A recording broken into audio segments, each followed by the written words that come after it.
नमस्कार, capital TV Bihar देख रहे हैं आप और मैं हूं आपके साथ आत्मजा। बिहार की राजनीति काफी गरमाई हुई है और ऐसा अनुमान लगाया जा रहा है कि आने वाला 48 घंटा जो है वो बिहार के लिए काफी महत्वपूर्ण है। इन 48 घंटों में बिहार में बहुत कुछ बदल सकता है, बहुत सारी चीजें होने वाली है। तो आइए हम जानते हैं कि क्या कुछ होने वाला है 48 घंटे में। तो हमारे साथ फिलहाल सीनियर जर्नलिस्ट सरोज सिंह जी मौजूद हैं, उनसे बातचीत करते हैं। सर, 48 घंटे काफी महत्वपूर्ण बताया जा रहा है बिहार की राजनीति में, क्या कुछ होने वाला है?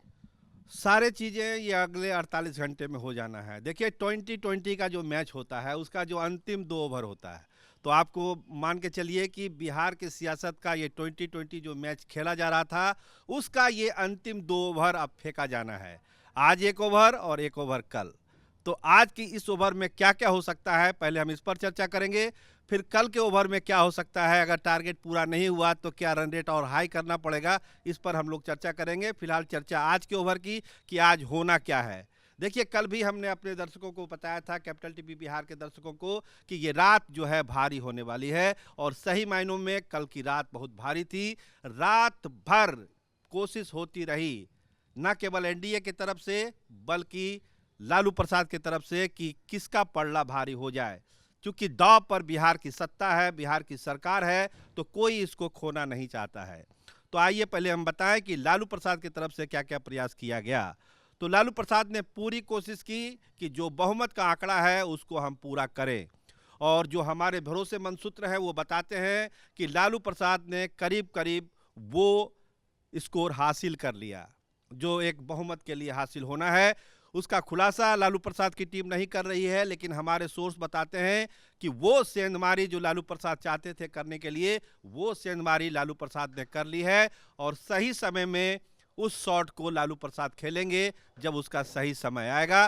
तो लालू प्रसाद ने अपने तरफ से एक तैयारी ये की है। दूसरी तैयारी ये है कि लालू प्रसाद की टीम ने, देखिए कल जो बैठक हुई थी विधायक दल की बैठक, उसमें बहुत सारे नेताओं ने ये कहा कि आप इस्तीफा दे दीजिए, आप समर्थन वापस ले लीजिए तेजस्वी यादव से। तो तेजस्वी यादव ने साफ कहा, मना किया कि हम समर्थन वापस नहीं लेंगे, कदम उठाना है नीतीश कुमार को करना है, हम बाद में अपना फैसला लेंगे। तो बाद में क्या करेंगे तेजस्वी यादव, तो हम अपने दर्शकों को बताएं कि एक चीज मोटे तौर पर तय हुई है कि अगर दावा पेश करेंगे नीतीश कुमार तो उसके ठीक बाद आरजेडी की तरफ से भी सरकार बनाने का दावा पेश किया जाएगा। ये हमारे सोर्स बताते हैं कि आरजेडी की तरफ से 2 तैयारी पूरी हुई है।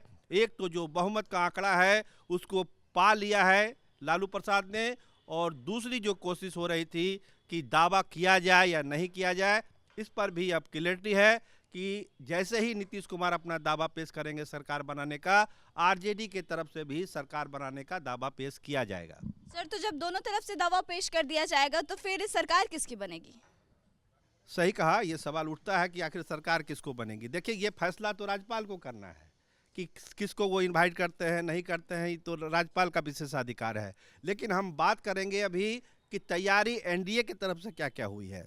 तो आपको बताएं कि आज भाजपा विधायक दल की भी बैठक है, विनोद तावड़े साहब आ चुके हैं यहाँ पर, और सारी चीज़ें यहाँ पर तय की जा रही है कि कैसे कैसे भाजपा करेगी। एक चीज़ हम आपको बताएं, जो फैसला हुआ है अमित शाह के लेवल पर, जो दिल्ली में फैसला हुआ है, उससे बिहार भाजपा के ज़्यादातर नेता कार्यकर्ता नाराज हैं। वो इस फैसले की उम्मीद नहीं कर रहे थे, क्योंकि जो मोमेंटम राम मंदिर के बाद बना था वो मोमेंटम यही था कि भाजपा अपने सहयोगी छोटे छोटे सहयोगी दलों के साथ नीतीश कुमार की सत्ता को उखाड़ फेंकेगी, ये एक मोमेंटम तैयार हुआ था।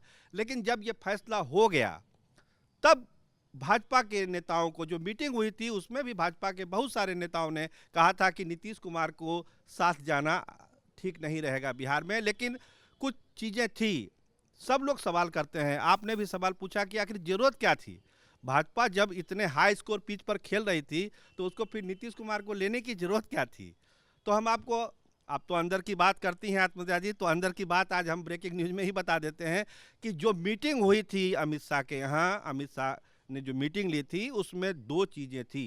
जैसे ही विरोध करना शुरू किया भाजपा के नेताओं ने, विरोध क्या कहिए, एक बात रखनी शुरू की कि नीतीश कुमार को साथ लेना ठीक नहीं रहेगा, तो अमित शाह ने 2 कागज निकाल के सामने रख दिया कि इसको भी पढ़िए और उसको पढ़िए। तो पहले कागज में वो सर्वे रिपोर्ट थी जो भाजपा ने कराई थी, उस रिपोर्ट में साफ साफ था कि अगर अभी मौजूदा जो गठबंधन है उसमें अगर भाजपा चुनाव में जाती है तो उसको बहुत अच्छी सफलता बिहार में नहीं मिलेगी। ये सर्वे रिपोर्ट दिखाया गया सारे नेताओं को, चाहे वो सम्राट चौधरी हो, विजय सिन्हा हो, सुशील मोदी हो, सबको दिखाया गया कि इसका क्या जवाब है आपके पास। जो दूसरे हाथ में कागज अमित शाह का था, उस कागज में दिखाया गया कि अगर नीतीश कुमार के साथ भाजपा लड़ती है तो फिर रिजल्ट क्या आएगा। तो वो रिजल्ट, जो शानदार रिजल्ट होता है, वो रिजल्ट उस सर्वे में दिखाया गया। जब ये दोनों कागज को दिखाया गया सामने, तब फिर बिहार के भाजपा नेताओं की बोलती बंद हो गई कि अब हम बोले तो क्या बोले। लेकिन जो माहौल पटना में है, ये दिल्ली की बात है, दोनों सर्वे को अमित शाह ने दिखा दिया, जेपी नड्डा ने, कि ये आपके सामने है, इसका अगर कोई जवाब आपके पास है तो वो जवाब हमको आप दे दीजिए, जो चुनाव लड़ना है आप चुनाव लड़ लीजिए। ये सर्वे तो सामने है, आपके सामने है। तो इसका कोई जवाब बिहार के भाजपा नेताओं के पास नहीं था और सहमति बनी कि नहीं, नीतीश कुमार को साथ लेना है। और जो एक राष्ट्रीय फलक पर बात थी कि इंडिया ब्लॉक को नस्तनाबूद कर देना है, जो पहली ईंट नीतीश कुमार ने रखी थी उसी नींट को हम हिला देते हैं तो फिर इंडिया ब्लॉक में कुछ बचेगा ही नहीं। तो दोहरा लाभ भाजपा के आला नेतृत्व को लगा कि एक तो इंडिया ब्लॉक अस्त व्यस्त हो जाएगा और बिहार में वो एक बार शानदार सफलता मिलेगी। तो दो कारण थे जिससे ये फैसला लिया गया। सर, क्या यह भी उम्मीद जताई जा सकती है कि बिहार में विधानसभा भी भंग हो सकता है? अब हम एकदम सही सवाल, हम उसी पर आ रहे थे। ये कल के ओवर की बात थी, आज जो होना है वो हमने आपको बता दिया। कल जो होगा वो तय कल होगा कि विधानसभा भंग होनी है या फिर कोई नई सरकार बिहार में बननी है। देखिए, अभी तक जो चीज़ें सामने है वो यही सामने है कि कल सुबह का जो नाश्ता है, कचौड़ी जलेबी तैयार है। भाजपा के विधायक सवेरे सवेरे जुटेंगे भाजपा कार्यालय में, वहाँ पे एक शानदार नाश्ता होगा। उसके बाद दोपहर में जनता दल यूनाइटेड के विधायकों की बैठक होगी मुख्यमंत्री निवास में, मुख्यमंत्री उस बैठक को लेंगे। उसके बाद भाजपा के सारे विधायक जाएंगे मुख्यमंत्री निवास, वहाँ पे एक शानदार लंच का आयोजन होगा। लंच के बाद एक कंबाइंड बैठक होगी विधायक दलों की, जिसमें भाजपा के भी विधायक होंगे और जनता दल यूनाइटेड के भी विधायक होंगे। दोनों को संबोधित करेंगे, एक पत्र तैयार किया जाएगा, वो पत्र राज्यपाल को सौंपा जाएगा, वो इस्तीफा होगा, सरकार बनाने का दावा होगा। तमाम चीज़ें हैं जो कल के शेड्यूल में है, जो कल के ओवर में होना है। लेकिन जो सवाल, आपका मूल सवाल था, क्या बिहार विधानसभा भंग भी हो सकती है, तो इसका जवाब आप हम ना में नहीं दे सकते हैं। इसकी भी संभावना कल रात के घटनाक्रम के बाद, देखिए कल हम लोग ने जो लाइन ली थी वो यही थी कि बिहार विधानसभा भंग होने की संभावना कम हो गई है। लेकिन रात में जो बैटिंग हुई है लालू यादव की तरफ से, उसके बाद नीतीश कुमार और भाजपा के जो आला नेता हैं उनके कान खड़े हो गए कि क्या किया जाए, सरकार बनाया जाए या फिर विधानसभा को भंग किया जाए। इसका कारण यही है कि कांग्रेस का जो ऑपरेशन चल रहा है वो अभी तक पूरा नहीं हुआ है।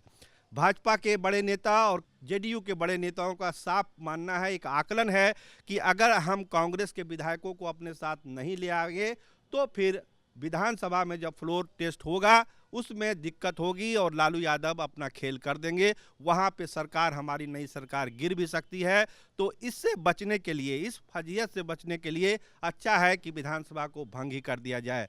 अब विधानसभा भंग तभी रुकेगी जब कांग्रेस विधायकों का भी समर्थन आपको नीतीश कुमार को मिलेगा। अगर कांग्रेस नहीं टूटेगी तो फिर फैसला लेना नीतीश कुमार के लिए बहुत मुश्किल होगा कि वो नई सरकार बनाएंगे या विधानसभा भंग करेंगे। आपको एक खबर दे दें कि कल पूर्णिया में कांग्रेस विधायकों दल की बैठक बुलाई गई है।